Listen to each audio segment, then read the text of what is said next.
ನನಗೂ ಬೇಲ್ ಕೊಡಿ ಅಂತ ಹುಬ್ಬಳ್ಳಿಯಲ್ಲಿ ನೇಹಾ ಹಿರೇಮಠ್ ಬರ್ಬರ ಹತ್ಯೆ ಪ್ರಕರಣಕ್ಕೆ ಸಂಬಂಧಪಟ್ಟಂತೆ ಇವತ್ತು ಆರೋಪಿ ಫಯಾಜ್ ಜಾಮೀನು ಆದೇಶವನ್ನ ಪ್ರಕಟ ಮಾಡಲಾಗುತ್ತೆ. ನೋಡಿ, ಇಲ್ಲಿ ಬೇಲ್ ಬೇಕು ಅಂತೇಳಿ ಬರ್ಬರ ಹತ್ಯೆ ಪ್ರಕರಣ ಏನು ನಡೆದಿತ್ತು, ನೇಹಾ ಹಿರೇಮಠ್ ಹುಬ್ಬಳ್ಳಿಯಲ್ಲಿ ನಡೆದಂತ ಹತ್ಯೆ ಪ್ರಕರಣ ಇದು. ಹುಬ್ಬಳ್ಳಿಯ 1ನೇ ಹೆಚ್ಚುವರಿ ಜಿಲ್ಲಾ ಮತ್ತು ಸತ್ರ ಕೋರ್ಟ್ ಇವತ್ತು ಆದೇಶವನ್ನ ಪ್ರಕಟಿಸುತ್ತೆ. ಈಗಾಗಲೇ ಬೇಲ್ ಅರ್ಜಿಯನ್ನ ಕೋರ್ಟ್ ವಿಚಾರಣೆ ನಡೆಸಿದೆ. ರೇಣುಕಾಸ್ವಾಮಿ ಕೇಸನ್ನ ಉಲ್ಲೇಖಿಸಿ ಬೇಲನ್ನ ಫಯಾಜ್ ಕೇಳಿದ್ದಾನೆ. ಕಾಲೇಜ್ ಕ್ಯಾಂಪಸ್ಸಿಗೆ ನುಗ್ಗಿ ಆತ ಹತ್ಯೆ ಮಾಡಿದ ಬರ್ಬರವಾಗಿ.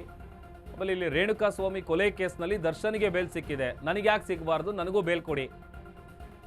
ದರ್ಶನ್ಗೆ ಬೇಲ್ ನೀಡಿದಂತೆ ನನಗೂ ಕೂಡ ಜಾಮೀನು ಕೊಡಿ, ಹೀಗಂತ ಕೋರ್ಟ್ಗೆ ಮನವಿ ಮಾಡಿಕೊಂಡಿದ್ದಾನೆ ಆರೋಪಿ ಫಯಾಜ್. 2024 ಕಳೆದ ವರ್ಷ ಏಪ್ರಿಲ್ 18ರಂದು BVB ಕಾಲೇಜಿನಲ್ಲಿ ನಡೆದಿದ್ದಂಥ ಹತ್ಯೆ ಇದು. ಕಾಲೇಜ್ ಕ್ಯಾಂಪಸ್ನಲ್ಲೇ ನೇಹಾ ಹಿರೇಮಠ್ನನ್ನ ಫಯಾಜ್ ಹತ್ಯೆಗೈದಿದ್ದ. ಚಾಕುವಿನಿಂದ ಇರಿದು ಆಕೆಯ ಕತ್ತನ್ನ ಸೀಳಿದ್ದ.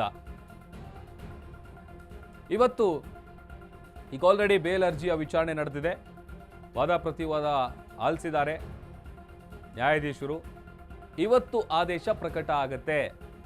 ಆಮೇಲೆ ರೇಣುಕಾಸ್ವಾಮಿ ಕೊಲೆ ಕೇಸ್ ಏನಿದೆ ಅದರಲ್ಲಿ ಈಗ ಆಲ್ರೆಡಿ ನಮ್ಗೆ ಗೊತ್ತಿರೋ ಹಾಗೆ ನಟ ದರ್ಶನ್ ಅವರು ಬೇಲ್ ಮೇಲೆ ಹೊರಗಡೆ ಇದ್ದಾರೆ. ದರ್ಶನ್ ಸೇರಿದಂತೆ ಇತರೆ ಆರೋಪಿಗಳಿಗೂ ಕೂಡ ಜಾಮೀನು ಸಿಕ್ಕಿದೆ.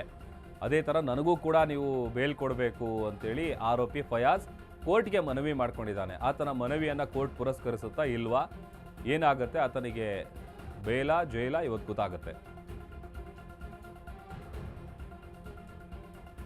ಬಹಳ ದೊಡ್ಡ ಮಟ್ಟದಲ್ಲಿ ಸೌಂಡ್ ಮಾಡಿದಂಥ ವಿಚಾರ ಇದು. ಯಾಕೆ ಅಂತಂದರೆ ಕಾಲೇಜ್ ಕ್ಯಾಂಪಸ್ನಲ್ಲೇ ನುಗ್ಗಿ ಆಕೆಯನ್ನು ನೇಹಾ ಹಿರೇಮಠ್ನನ್ನ ಕತ್ತು ಸೀಳಿ ಕೊಂದಿದ್ದ. ಅನಂತರ ಎಸ್ಕೇಪ್ ಆಗಿದ್ದ. ಇಮಿಡಿಯೇಟ್ ಆತನನ್ನು ಪೊಲೀಸರು ಅರೆಸ್ಟ್ ಮಾಡಿದರು.